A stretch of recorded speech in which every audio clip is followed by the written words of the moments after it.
오늘 시간에는 대각성 이런 제목으로 같이 은혜를 나누겠습니다. 한번 따라하시면 감사합니다. 대각성. 네, 만물이 깨어난 봄이 왔습니다. 봄이 오면 이 사람들이 제일 먼저 하는 것이 뭡니까? 대청소입니다.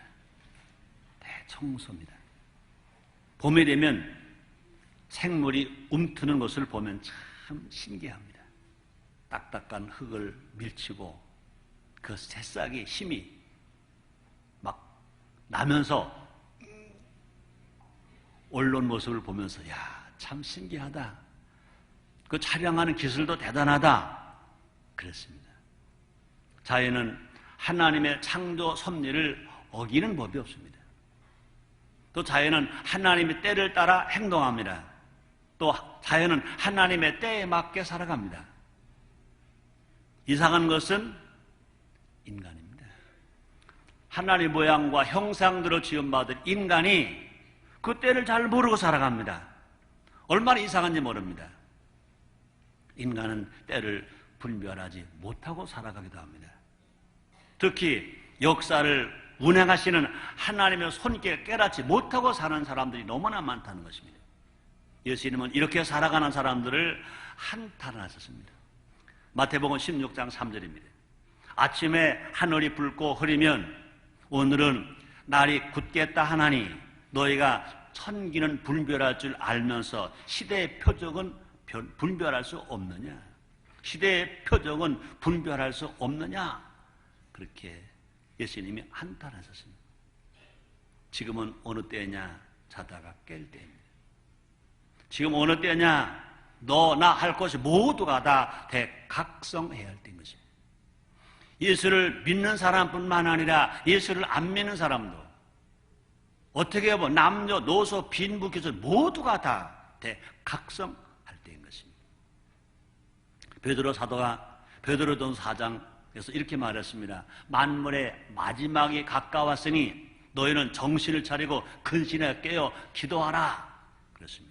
또 로마서 13장 11절 상반절에 보면 사도 바울은 이렇게 말했습니다. 또한 너희가 이 시기를 알거니와 자다가 깰 때라 벌써 되었으니 했습니다. 오늘 설교 제목은 대각성이라고 그랬습니다. 각성이 무언가 여러분 국어사전 한번 찾아보시기 바랍니다.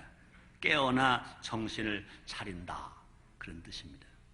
또 이런 뜻이 있습니다. 잘못을 깨달아 정신을 차림. 잘못을 깨달아 정신을 차림. 또 정신적 방황에서 자기의 갈 바를 깨달음. 정신적 방황에서 자기의 갈 바를 깨달음. 그렇습니다. 이 시간 어디서부터 어떻게 각성해야 하는지 알아보자는 것입니다. 그래서 우리가 대각성함으로 말미암아 우리가 변화되자는 것입니다. 그래서 영적인 봄을 우리가 먼저 맞고 또뿐 아니라 많은 사람들에게 온 누리에게 전하면서 충만하게 살자는 것입니다. 첫째로 영적 대각성을 일으켜야 합니다. 누구부터? 나부터, 목사부터, 장로부터, 권사부터, 불신자보다 예수를 믿는 자부터, 신자부터 대각성이 영적 대각성이 일어나야 된다 그 말인 것입니다. 내가 먼저 정신을 차려야 된다 그 말입니다. 근데 너무나 많은 사람들이요 정신 차릴 사람은 난데 남에게 핑계댑니다. 남편이 정신 차려야 돼. 아내가 정신 차려야 돼. 부모님이 정신 차리셔야 돼. 아니야 임마. 너희가 정신 차려야 돼. 다 남에게 핑계를 댑니다. 예수님은 뭐라고 말씀하십니까? 모든 사람에게 깨어있으라고 말씀하셨습니다. 마가복음 13장 37절 말씀이십니다. 깨어있으라. 내가 너에게 하는 이 말이 모든 사람에게 하는 말이니라. 그렇습니다. 남녀, 노소, 빈부, 귀천 구분하지 아니하고 모든 사람에게 하는 말이니라. 이렇게 말씀하십니다. 내 신앙생활 중에 잠들어 있는 것을 깨워야 합니다. 혹시 기도가 잠들었습니까? 깨워야 합니다. 혹시 전도가 잠들었습니까? 깨워야 합니다. 혹시 예배가 잠들었습니까? 깨워야 합니다. 혹시 사랑 실천이 구제가 잠들었습니까? 깨워야 합니다. 혹시 남 올려서 봉사하는 것이 잠들었습니까? 깨워야 합니다. 그러므로 잠든 기도, 잠든 전도, 잠든 예배, 잠든 사랑, 잠든 봉사, 이 모든 것을 깨워야 된다 그 말인 것입니다. 마가복음 14장 37절로 38절에 이런 말씀이 있습니다. 돌아와서 제자들이 자는 것을 보시고 베드로에게 말씀하시되 시몬아 자느냐? 내가 1시 동안 더 깨어 있을 수 없더냐? 시험에 들지 않게 깨어 있어 기도하라. 그렇습니다. 시몬아 자느냐? 내가 1시 동안 더 깨어 있을 수 없더냐? 시험에 들지 않게 깨어 있어 기도하라. 그렇습니다. 많은 사람들이요 시험에 들었다고 탄식합니다. 많은 사람이 시험에 들었다고 힘들다고 말합니다. 그런데 예수님 말씀하십니다. 깨어 기도하면 시험에 들지 않는다는 겁니다. 적어도 하루에 1시간 이상 깨어서 기도하면 시험에 들지 않는다는 것입니다. 사랑 성도님들이요 매일매일마다 깨어 기도함으로 시험에 들지 마시고 혹시라도 시험에 들었다면 깨어 기도함으로 말미암아 그 시험을 능히 이기시기를 주님으로 축원합니다. 잠들면 아무리 큰 은혜가 임해도 내 것 될 수 없습니다. 우리 속담에 그런 말을 했습니다. 나간 놈 몫은 있어도 자는 놈 몫은 없다. 맛있게 좋은 음식이 손님으로부터 이웃으로부터 선물로 들어왔습니다. 아주 맛있는 떡이 왔습니다. 근데 가족이 다 나눠서 먹습니다. 네. 아직 안 들어온 자식 목은 있는데 지금 들어와 있으면서 잠을 쿨쿨 자는 놈목은 없다는 겁니다. 신앙이 잘 들면 우리의 마음에 정신이 잠들면 아무리 하나님께서 은혜를 주신다 하더라도 내 것 될 수 없습니다. 다 잃어버리고 맙니다. 자, 그럼 어떻게 해야 잠자고 있는 신앙을 깨울 수 있을까? 나는 순복 인천 성도에게 말합니다. 더도 말고 10년 전과 같은 신앙을 회복하자. 더도 말고 10년 전과 지금의 모습을 비교해 보면서 그때 신앙을 회복하자. 우리는요 모여서 밤새도록 기도를 얼마나 열심히 하는지 모릅니다. 구역 예배를 드리고 단합 예배를 드리면 이웃집에서 뭐 했습니까? 신고할 정도로 그렇게 뜨거웠습니다. 주여도 잘하고 찬송도 잘하고 기도도 하고 얼마나 기쁘고 즐겁게 예배를 드렸습니까? 우리가 때를 따라 절기 따라 금식할 때가 있었습니다. 교회 행사 때마다 금식할 때가 있었습니다. 그래서 금식의 선포들 모두 와라 기쁨하라 아멘 하면서 교회가 정한 대로 함께 모두가 온 가족이 기쁜 마음을 가지고 금식에 참여했습니다. 우리 하나님 앞에 헌금을 할 때도 없어서 더 드리고 싶어서 그런 마음 열정들이 있었습니다. 자, 그런데 지금은 어떠냐 그 말인 것입니다. 지금은 10년 전보다 여러 가지 환경이 너무너무 좋아졌는데 지금 어떠냐 그 말인 것입니다. 아마 누구나 다 생각할 것입니다. 그래, 맞아. 그때 너무 열심히 했었지, 너무 특심이었었지. 그래, 맞아. 한번 따라해 보실래요? 회개하자, 돌이키자, 순복음의 영성을 회복하자, 다시 갖자. 아멘입니까? 그렇습니다. 영적 대각성이 일어날 때 인생 대변화가 일어난다 그 말인 것입니다. 두 번째입니다. 교회의 대각성 일어나야 합니다. 교회는 예수님의 몸입니다. 교회는 하나님의 집인 것입니다. 그러므로 교회는 거룩한 공동체인 것입니다. 왜요? 예수님의 몸이기 때문에. 왜요? 하나님의 집이기 때문에 거룩한 공동체. 그뿐 아니라 하나님의 자녀가 모여서 하나님께 함께 예배를 드리고 함께 사는 이 공동체. 그러므로 거룩한 공동체인 것입니다. 동시에 교회는 죄인들의 모임이기 때문에 허물이 있을 수 있다는 것입니다. 교회는 누가 오느냐? 죄인이 오는 것입니다. 우리 예수님 땅에 우리의 구세주로 오셨습니다. 아담과 하와가 범죄하지 않았다면 인간의 죄를 짓지 않았다면, 인간의 죄인이 아니었다면 우리 예수님께서 우리의 구세주 이 땅에 오실 일이 없습니다. 마옥간에 오실 일도 없고, 그렇게 가난하실 이유도 없고, 그렇게 매 맞으실 이유도 없고, 그렇게 가시관 쓰실 이유도 없고, 그렇게 십자가를 지시고 십자가에서 죽으실 이유가 없습니다.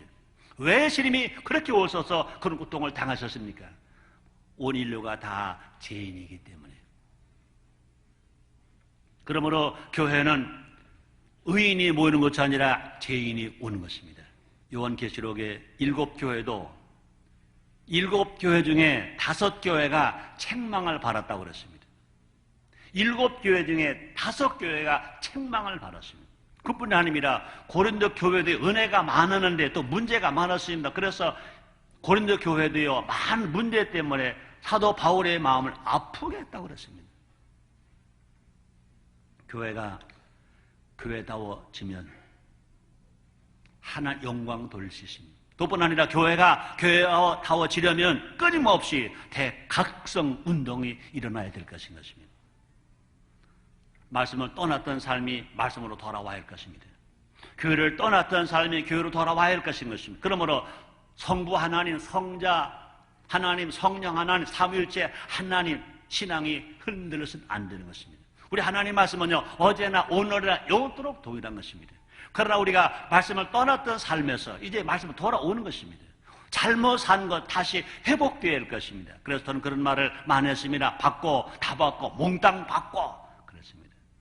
고인물은 썩는 것입니다. 그래서 종교개혁이 일어나는 것입니다. 또 교회는 성령이 교회에게 하실 음성을 들어야 그 교회가 변화된다는 것을 성경을 말씀하고 있습니다. 요한계시록 2장 7절 상반절입니다. 귀 있는 자는 성령이 교회들에게 하신 말씀을 들을지어다. 우리 한 사람 한 사람도요, 성령 하나님을 모신 성전입니다. 우리는요, 움직이는 성전인 것입니다. 그러므로 교회 성전만 성전이 아니라 우리 모두가 다 주님을 모신 성전인 것입니다. 그러므로 귀 있는 자는 성령이 교회들에게 하신 말씀을 들을지어다 그렇습니다. 그러므로 교회 항상 전할 것이 뭐냐? 하나님 말씀입니다. 들을 것이 뭐냐? 하나님 말씀입니다. 행할 것이 뭐냐? 하나님 말씀인 것입니다. 그러므로 구역 예배에서 꼭 우리가 기억해야 할 것은 하나님 말씀이 더 많이 선포되어야 됩니다. 하나님 말씀이 증거되어야 됩니다. 구역에서 사람의 말보다 하나님 말씀이 우선 선포되어야 됩니다. 그뿐이 아닙니다. 구역 예배로 모였다가 잡담이나 험담 또는 드라마 이야기를 가지고 시간을 보내서는 안 될 것입니다. 더 많이 찬송하고 더 많이 기도하고 더 많이 말씀을 읽고 더 많이 말씀을 전하고 말씀을 묵상하는 시간을 가져야 할 것입니다. 또 사람들이 많이 모이면 토론을 많이 합니다. 토론 중요합니다. 그러나 하나님 일할 때는 토론도 중요하지만 단 하나라도 들은 말씀을, 명령받은 말씀을 순종하는 것은 더 중요한 것입니다. 교회 각종의 모임이 회의도 필요합니다. 식사도 필요합니다. 그러나 그런 것에 너무 시간을 허비해서는 안 될 것인 것입니다. 그러므로 우리는 교회의 본질을 바로 알아야 됩니다. 교회의 사명을 바로 알아야 됩니다. 교회의 영광을 바로 알아야 합니다. 교회의 본질이 뭐냐? 말씀 선포가 교회의 본질이고 말씀 실천이 교회의 본질입니다. 또 교회의 사명이 있습니다. 영혼 구원과 제자 훈련이 교회의 사명입니다. 더 많은 사람들에게 말씀을 전해서 더 많은 사람이 영혼 구원받고 교회로 돌아오게 할 것입니다. 그뿐 아니라 구원받은 성도가 이제 말씀으로 무장하고 제자 훈련을 받아서 양육되어야 될 것입니다. 교회 연구는 뭐냐? 더 많은 사람들이 하나님의 복을 많이 받는 것입니다.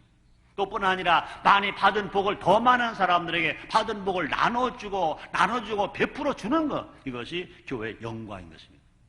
우리 순복음 인생교회는 4대 비전이 있습니다.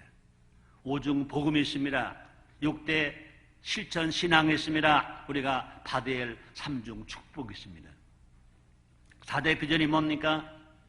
전도하는 교회, 교육하는 교회, 봉사하는 교회, 교제하는 교회, 우리 순복음 인천교회 4대 비전입니다. 5중 복음이 뭡니까? 중생의 복음, 성령 충만의 복음, 신유의 복음, 축복의 복음, 재림의 복음인 것입니다. 6대 실천 신앙 이 사명이 뭡니까? 첫째, 하나님 잘 섬기자. 두 번째, 부모 어른 공경하자. 세 번째, 가족 사랑하자. 네 번째, 나라 사랑하자. 다섯 번째, 자연을 보호하자. 여섯 번째, 이웃과 인류에서 봉사하자. 이것이 우리가 실천해야 6대 실천 신앙이고, 이것이 우리 교회가 또 실천해야 될 사명인 것입니다. 그러면 우리는요, 분명 믿어야 됩니다. 이렇게 살았다면 우리가 하나님으로부터 복 받을 것을 믿는 겁니다. 왜? 하나님 약속하셨습니다. 주님 말씀하셨습니다. 사랑하는 자여, 내 영혼이 잘됨 같이 내가 범사가 잘되고 강건하게 내가 간구하노라 말씀했습니다. 우리 모두가 다 이처럼 4대 비전을 품고 오중 복음을 믿고 6대 사명 실천하면 틀림없이 3중 축복 받습니다. 영혼이 잘 됩니다. 범사가 형통하게 됩니다. 강건하게 됩니다. 우리 이것을 믿어야 될 것입니다. 교회가 교회다워질 때 세상이 대각성하게 됩니다. 세상을 위해서 대각성하라 하는 것보다 교회가 교회다워질 때 대각성 운동이 이 사회화 될 수 있다 그 말인 것입니다. 세 번째입니다. 사회 대각성이 일어나야 됩니다. 사회 대각성. 너무 많은 사람들이요, 개인 이기주의 이런 말을 많이 합니다. 그런데 개인 이기주의보다 더 무서운 것이 있습니다. 그것이 뭐냐? 집단 이기주의인 것입니다. 지금 이 사회는요, 집단 이기주의가 너무너무 많습니다. 너무 많은 사람들이 거리로 나옵니다. 붉은 띠를 두르고 나옵니다. 단결이라는 이름을 가지고 나옵니다. 그것이 집단 이기주의로 빠져서 오히려 경제가 어려워지고 사회가 어려워지고 질서가 무너질 일들이 얼마나 많은지 모릅니다. 지금 사회는 지역 이기주의, 이념 이기주의에 빠져 있습니다. 자기 지역에는 화장터 들어오면 안 된다. 소각장 들어오면 안 된다. 장애우 시설 못 들어온다. 그래서 붉은 띠를 두르고 나가자, 외치자 하고 있습니다. 나와 생각이 다르면 무조건 틀렸다고 말합니다. 또 안타까운 것은 장애우 시설을 반대하는 사람들이 퇴폐, 향락, 문화, 시설에 대해서는 침묵하고 있다는 것입니다. 많은 사람들이 이념을 위해서 싸우면서, 이념을 위해서 크게 외치면서, 이념을 위해서 크게 말하면서 나라와 국민이 어려움을 당할 때 나라와 국민을 위해서는 조용하고 있다는 겁니다. 사회를 일깨우는 책임은 누구에게 있을까? 성도에게 있습니다. 그리스도인에게 있습니다. 세상이 어둠의 일을 도모하는 것은 빛을 모르기 때문인 것입니다. 빛을 잘 보지 못하기 때문에 그렇습니다. 빛을 가린 사람들을 못 만났기 때문에 그렇습니다. 구원받은 성도는 교회입니다. 구원받은 성도는 빛입니다. 소금인 것입니다. 우리가 빛의 갑옷을 입어야 합니다. 그래서 로마서 13장 12절에서 이렇게 말씀하십니다. 밤이 깊고 낮이 가까웠으니 그러므로 우리가 어둠의 일을 벗고 빛의 갑옷을 입자. 오직 예수 그리스도로 옷을 입어야 합니다. 따라합시다. 나도 예수 그리스도로 옷을 입는다. 그렇습니다. 로마서 13장 14절입니다. 오직 주 예수 그리스도로 옷 입고 정욕을 위하여 육신의 일을 도모하지 말라. 그렇습니다. 자, 나는 무슨 옷을 입고 있는가? 나는 무슨 옷을 입고 있는가? 한번 각자가 생각해 봐야 할 것입니다. 누더기 옷을 걸치지 맙시다. 예수님 당시에 소경 거지 바디메오가 예수님을 만나기 위해서 달려갔습니다. 예수님과 그 뒤를 무리가 갈 때 소리를 외칩니다. 그런 소경입니다. 소리를 외치지 않으면 예수님 가까이 갈 수가 없습니다. 다윗의 자손 예수야, 나를 불쌍히 보소서. 예수님 그 소리를 들었습니다. 제자들에게 말씀하십니다. 저를 데리고 오라. 데리고 왔습니다. 예수님이 묻습니다. 너는 내가 너에게 무엇을 해주길 원하느냐? 질문했습니다. 그 소경 거지 바디메오가 말합니다. 보기를 원하나이다. 예수님 즉시 그 눈을 뜨게 해주셨습니다. 그는 자기가 입었던 거지 옷, 구걸할 때 입었던 옷 다 벗어 던져버리고 예수님을 쫓아가는 것입니다. 예수의 옷 위에 욕심과 다툼과 시기가 덧대 있지 않은가? 예수님 옷 위에 그 신앙 외에 내가 세상 것으로 덧입혀놓진 않은가? 로마서 13장 13절입니다. 낮에와 같이 단정하고 방탕과 술 취하지 말며 음란과 호색하지 말며 쟁토와 시기하지 말고 그랬습니다. 우리가 복음의 빛을 비출 때 세상의 어둠은 물러갑니다. 세상의 어둠이 가정에 들어옵니다. 세상의 어둠이 우리의 심령에 들어옵니다. 세상의 어둠이 세상을 어둡게 합니다. 세상을 보고 어둡다고 한탄하거나 불평할 필요가 없습니다. 우리가 빛을 발하면 어둠은 즉시에 사라져버리고 마는 것입니다. 네 번째입니다. 나라 대각성 일어나야 합니다. 지금 우리나라는 참 힘듭니다. 지금 우리나라는 여러 가지 선택의 기록에 서 있습니다. 내부적으로는 나라의 방향과 제도를 바꾸고 있습니다. 많이 바뀌어져 가고 있습니다. 근데 외부적으로는 급변하는 국제 상황에, 그 국제 환경에 직면해 있습니다. 일본은 망언합니다. 분명히 대한민국 땅 독도를 저희들 땅이라고 말합니다. 분명 역사가 있음에도 불구하고 일본은 역사를 왜곡합니다. 그것을 학생들에게, 자녀들에게 가르쳐 주려고 합니다. 그들의 과거의 잘못을 반성하지 않습니다. 잘못된 생각 그대로 하고 있습니다. 중국도 비슷합니다. 중국도 고구려 역사를 인정하려고 하지 않습니다. 대한민국을, 한반도 땅을, 고려가 점령했던 그 만주 땅을 중국의 변방 정도로 생각합니다. 대단한 역사 왜곡입니다. 나라의 정신이 깨어나야 합니다. 국민 정신이 깨어나야 합니다. 역사 정신이 깨어나야 합니다. 감사하게도 얼마 전에 노무현 대통령께서 그런 말 했답니다. 대학을 가기 위해서 영수, 국이 필수 과목인 것처럼 국사를 필수 과목으로 해봐라 그랬던 겁니다. 대단한 변화입니다. 영수, 국보다 더 중요한 것은 대한민국 국민이 대한민국 국사, 대한민국 역사를 아는 겁니다. 대한 역사를 공부하는 겁니다. 영수국 못지않게 중요한 것이 뭐냐? 대한민국 국사를. 학교에서 공부하는 학생들이 세계사는 달달달달 외웁니다. 그런 대한민국 국사를 모릅니다. 영어 단어, 영어 회화 잘합니다. 그런데 한글의 기본 법을, 맞춤법을 모르는 학생들이 얼마나 많은지 모릅니다. 나라의 정신이 다시 회복되어야 됩니다. 나라 정신이 깨어나야 된다 그 말인 것입니다. 그래야 국민이 바르게 판단할 수 있습니다. 대원군 시대처럼 잘못된 선택을 하면 또다시 어려움에 빠질 수 있습니다. 바른 정신으로 바른 길을 선택해야 합니다. 성경에 나오는 솔로몬 시대의 영화는 솔로몬이 바른 길을 택했기 때문이라 그랬습니다. 솔로몬 어려서 왕이 되었습니다. 왕이 된 후에 그는 첫째 하나님을 사랑했습니다. 두 번째 선왕 다윗의 정해놓은 법도를 지켰다 그랬습니다.